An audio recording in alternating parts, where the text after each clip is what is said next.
Chromosome B. Savoir. Idée. Réflexion. Le podcast des éditions Henrik B. Agitateur de neurones. Chromosome B.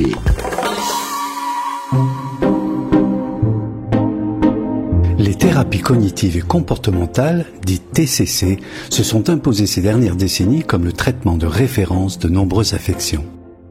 Phobie, troubles paniques, boulimie, dépression, phobie sociale, baisse du désir sexuel sont autant de pathologies pour lesquelles les TCC ont démontré leur efficacité. Mais comment est-il possible de guérir à la fois rapidement et efficacement ? C'est justement ce qu'un nouvel ouvrage démontre. S'appuyant sur de nombreux cas concrets, il décrit séance par séance tout le cheminement du travail thérapeutique en partant de l'établissement du diagnostic jusqu'à l'atteinte des objectifs fixés par le patient. Nous suivons ainsi, pas à pas, l'accompagnement d'Yves et de ses troubles paniques, de Nora et de sa phobie des araignées, d'Audrey et de ses problèmes de couple, de Jean-Marie et de sa dépression, ou encore de Nathalie et de ses problèmes de poids. L'auteur, Jérôme Palazzolo, publie aujourd'hui Se soigner par les TCC aux éditions Henrik B. et s'est fixé un défi, celui de proposer au lecteur un manuel pratique, accessible et didactique. Chromosome B.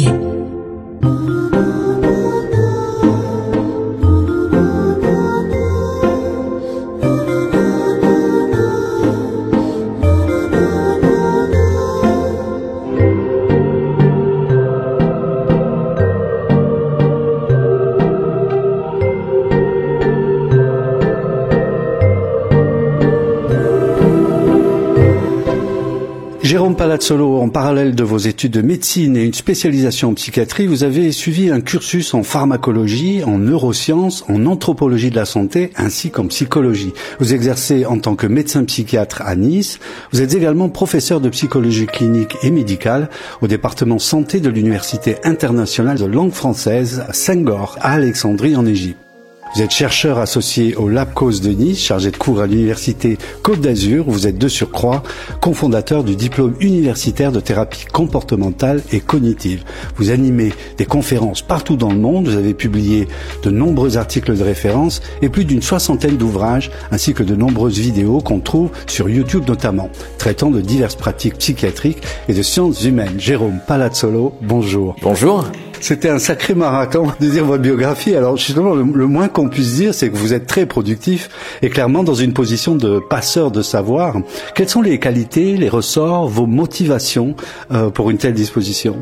Je vais vous dire, je pense que c'est très simple. Je dirais que c'est la passion en fait. C'est-à-dire que l'objectif, quand vous évoquez mon parcours, effectivement, même quand j'écoutais, je dis ça fait beaucoup de choses, mais en fait, c'est quand on le vit de l'intérieur, c'est quelque chose qui se fait sur le ton de la passion. C'est-à-dire que j'ai eu la chance de pouvoir m'orienter vers des spécialités passionnantes, des spécialités qui tournent autour des sciences humaines au sens large.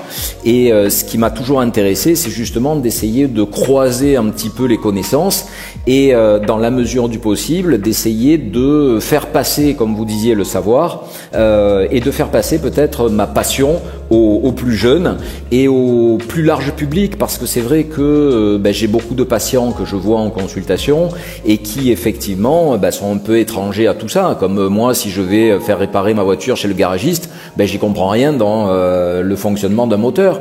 Donc l'objectif, c'est d'essayer de rendre accessibles des informations qui ne le sont pas toujours. On l'a vu, vous avez publié beaucoup sur des sujets très divers, gestion de conflits, sur l'insomnie, la sexualité ou l'addiction, la psychologie positive ou les thérapies brèves. Où s'inscrit aujourd'hui ce livre ? Quel est son apport par rapport au précédent ? En fait, ce livre, c'est un peu ce qui va relier tout ça. C'est-à-dire que l'objectif de cet ouvrage, c'est de présenter les thérapies cognitivo-comportementales au grand public et également à des personnes un peu plus spécialisés dans la prise en charge, des professionnels type psychologue ou psychothérapeute. Et en fait, les différents ouvrages que j'ai publiés sont toujours axés sur une approche cognitivo-comportementale, c'est-à-dire c'est mon approche personnelle, c'est mon approche thérapeutique. Donc j'essaye en général de relier ces thérapies à des éléments bien spécifiques, alors que ça touche la sexualité, que ça touche certaines pathologies, que ça touche la confiance en soi, que ça touche la gestion de l'anxiété de performance, etc.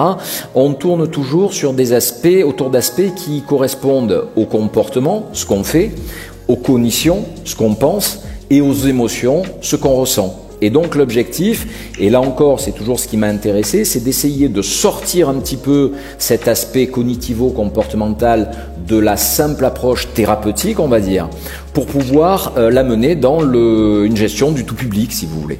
Justement, pour un public plus novice, plus profane, comment peut-on définir les TCC? Pourquoi sont-elles si populaires depuis quelques années? Est-ce que c'est parce qu'elles sont rapides et limitées dans le temps? Parce qu'elles sont mesurables? Est-ce qu'elles sont définitives? Alors en fait, les TCC, comme je le disais, il y a une partie qui correspond à une dynamique comportementale, ce qu'on fait, une partie qui correspond à la dynamique cognitive et une partie qui correspond à la dynamique émotionnelle. Et en fait, lorsqu'on parle des TCC, on s'aperçoit qu'il y a 3 vagues dans ces thérapies.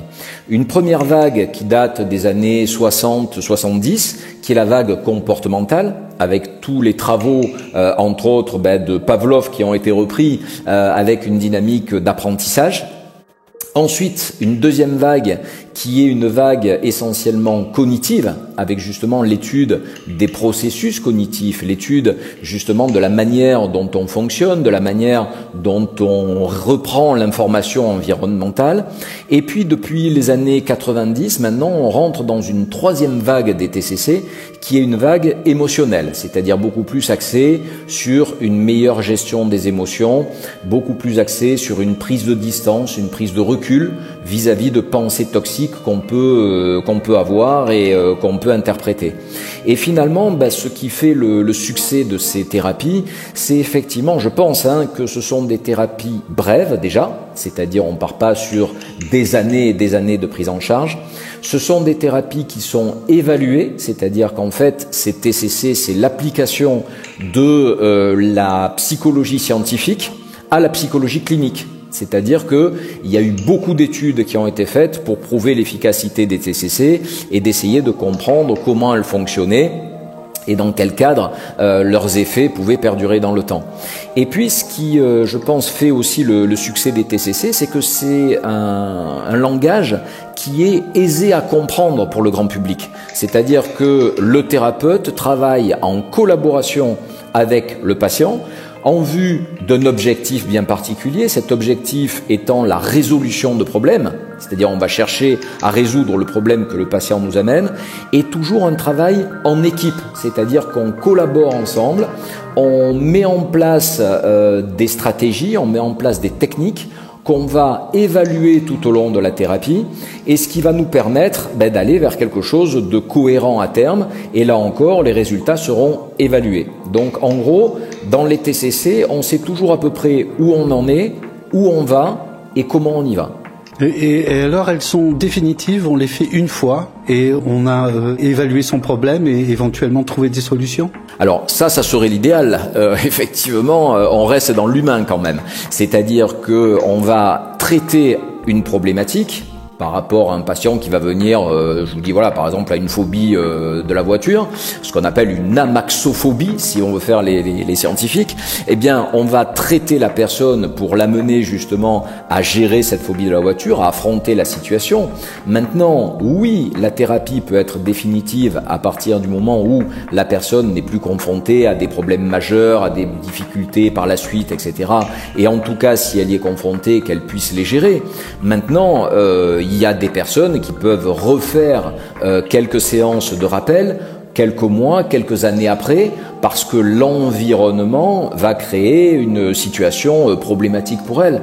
Mais ça, j'aurais tendance à dire, c'est comme tout, comme quelqu'un qui va être dans une phase de dépression, on va lui donner un traitement antidépresseur, la personne va aller mieux. Maintenant, peut-être que 10 ans plus tard, si elle est confrontée à nouveau à des problématiques lourdes dans son environnement, peut-être qu'elle risque de rechuter. Mais dans ce cas-là, au moins, on a des méthodes qui permettent d'améliorer la personne. Et puis surtout, la personne a acquis ces méthodes. Et donc, ça va lui permettre, elle, de gérer la situation à laquelle elle est confrontée. Chromosome B.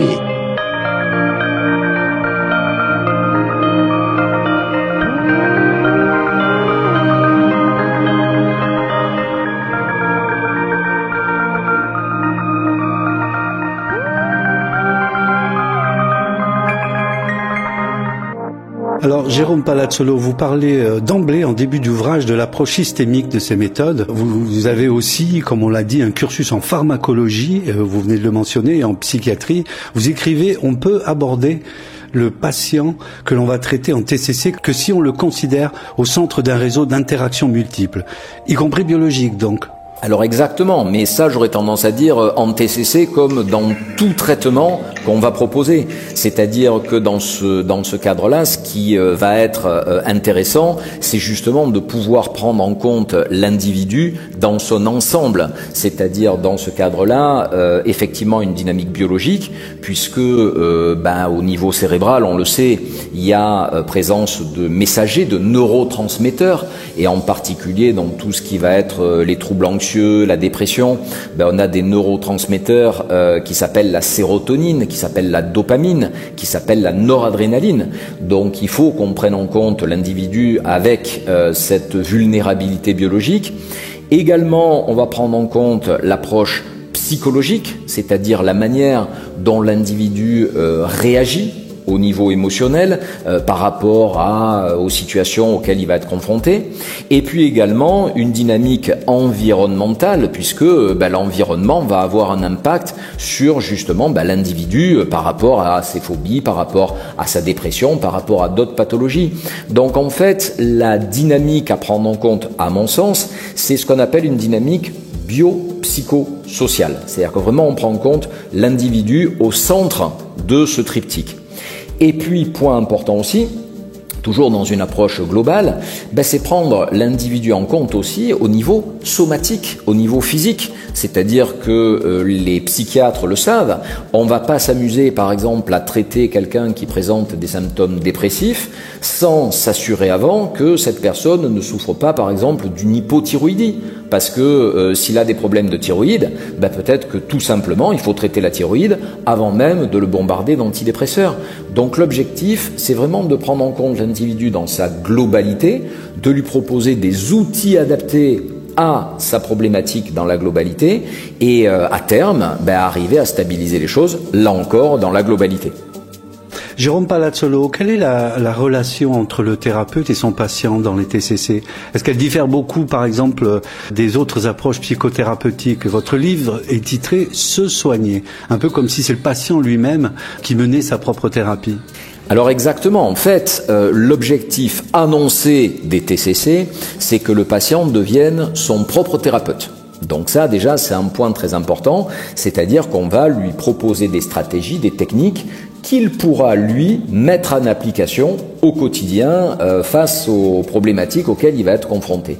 Et puis, la relation thérapeutique en TCC est une relation effectivement assez spécifique, contrairement à d'autres types de thérapies, puisque, comme je le disais tout à l'heure, on est dans une dynamique d'échange, on est dans un travail d'équipe.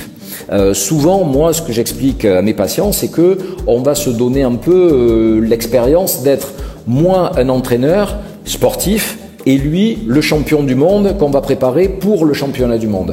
Donc l'objectif, c'est un travail d'équipe, c'est-à-dire que moi je vais lui donner des buts, je vais lui donner des objectifs, je vais l'entraîner.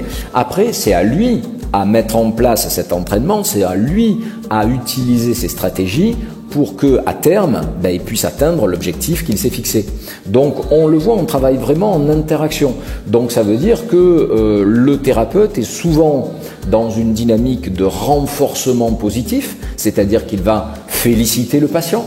Le thérapeute va être dans une dynamique de feedback, c'est-à-dire qu'il va expliquer au patient comment il a trouvé, qu'est-ce qu'il en est, qu'est-ce qu'il a trouvé de positif, qu'est-ce qu'il a trouvé de moins positif. Alors bien sûr, jamais dans un reproche gratuit, c'est pas du tout le but. Et le patient va être aussi dans une optique de feedback, c'est-à-dire que le patient va dire au thérapeute comment il s'est senti. Comment il s'est senti dans la thérapie? Est-ce que ce qu'on lui propose, il a réussi à le mettre en application? Est-ce que ce qu'on lui propose, il y a eu du succès ou pas? Et si ça n'a pas fonctionné, comment on peut faire pour que ça fonctionne? Donc on le voit, c'est une thérapie qui est tout le temps dans l'interaction et dans l'évaluation justement des résultats obtenus. Alors vous parlez de psychopathologie, Jérôme Palazzolo, dans lesquelles la TCC ne devrait pas s'aventurer. Elles ont une limite donc, ces thérapies ?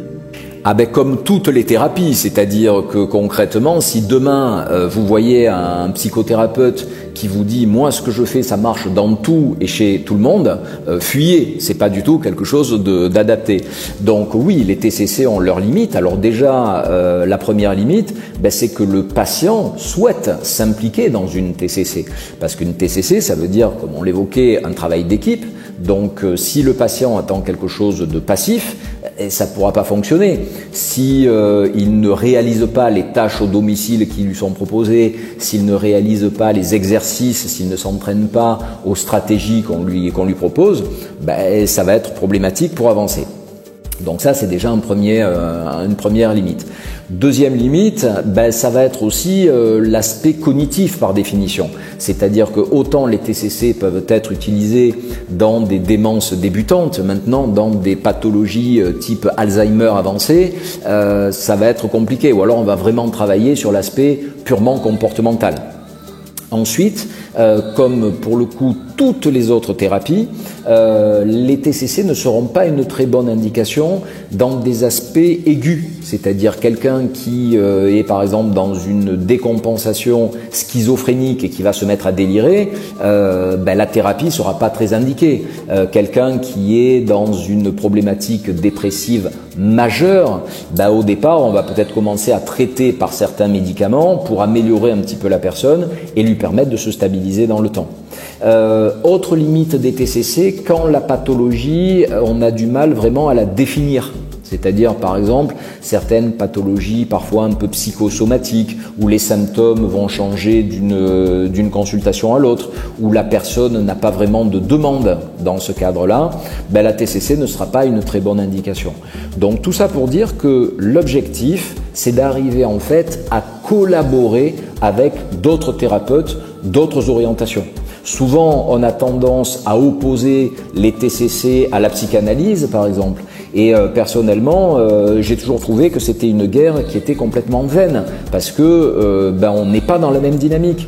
La psychanalyse va chercher plutôt à faire que la personne se comprenne mieux. Les TCC vont plutôt chercher à ce que la personne aille mieux, se soigne, soit thérapeutique. Donc l'objectif, c'est d'essayer de voir ce que la personne souhaite. Si la personne ne souhaite pas des processus très cadrés, des processus évalués, des processus où elle va devoir s'impliquer, peut-être qu'effectivement ça peut être une bonne indication de psychanalyse, et dans ce cas-là, je travaille en collaboration avec des collègues psychanalystes et effectivement j'adresse plutôt ces patients à ces collègues-là. Chromosome B.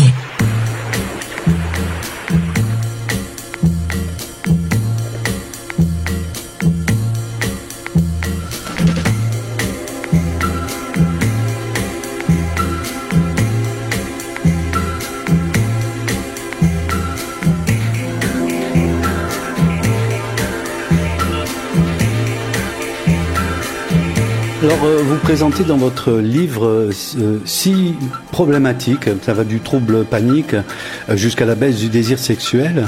Vous nous faites entrer dans le déroulement détaillé de plusieurs cas cliniques et de leur traitement. Il y a beaucoup de références aussi et beaucoup d'aspects didactiques, des tableaux de compréhension, des grilles de lecture. Le premier est avec une patiente qui s'appelle Nora. Et en quoi maîtriser sa phobie des araignées, qui semble somme toute un problème bénin, notamment par rapport à d'autres cas que vous illustrez, comme la dépression, en quoi cela lui a-t-elle servi ? Alors déjà, il n'y a pas de problème bénin, c'est-à-dire que le problème va être à la hauteur de l'impact qu'il va avoir sur la personne. C'est-à-dire qu'effectivement, on peut se dire, tiens, quelqu'un qui a la phobie des araignées, à savoir une arachnophobie, c'est quelque chose qui pose pas trop de soucis, il n'y a qu'à écraser l'araignée, on n'en parle plus.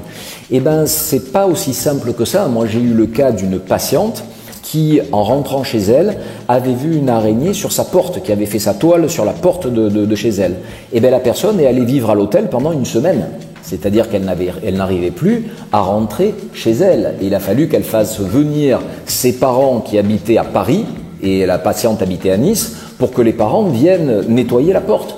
Donc ce qui importe, c'est l'intérêt aussi des thérapies et c'est la nécessité pour le thérapeute, c'est de ne surtout pas avoir de jugement de valeur parce que un épisode dépressif peut parfois moins impacter le quotidien d'une personne qu'une phobie des araignées par exemple.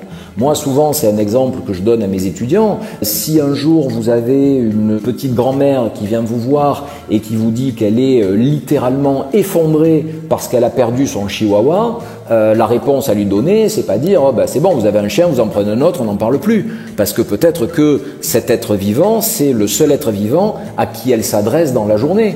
Et que pour elle, le fait de perdre son chihuahua, c'est la fin du monde. Donc l'objectif, c'est ça, c'est vraiment d'essayer de prendre en compte la problématique de la personne et puis derrière, de lui proposer des stratégies pour arriver à gérer son problème. Alors par exemple, par rapport à Nora, l'objectif, ça a été de travailler progressivement avec ce qu'on appelle des expositions en imagination, où on va amener la personne de manière progressive à imaginer qu'elle est en contact avec une araignée, mais vraiment de manière très progressive, et puis ensuite l'amener de manière progressive toujours à être en exposition in vivo, c'est-à-dire en situation, où petit à petit, l'objectif c'est qu'elle soit face à une araignée. Alors le but, c'est pas non plus dans ce cadre-là qu'à terme, elle adopte une mygale et qu'elle la caresse le soir devant le film, c'est pas l'objectif. Mais le but, c'est que si elle voit une araignée, qu'elle soit capable de réagir d'une manière cohérente et adaptée. C'est-à-dire que soit elle l'écrase, soit si elle veut protéger les animaux, elle la prend délicatement et elle la met dehors. Mais le but, c'est de ne pas faire que si elle a une araignée, elle rentre plus chez elle pendant une semaine parce qu'elle a peur de trouver une araignée, ou alors qu'elle soit dans des conduites d'évitement, par exemple quelqu'un qui ne va pas du tout dans sa cave de peur d'y croiser une araignée.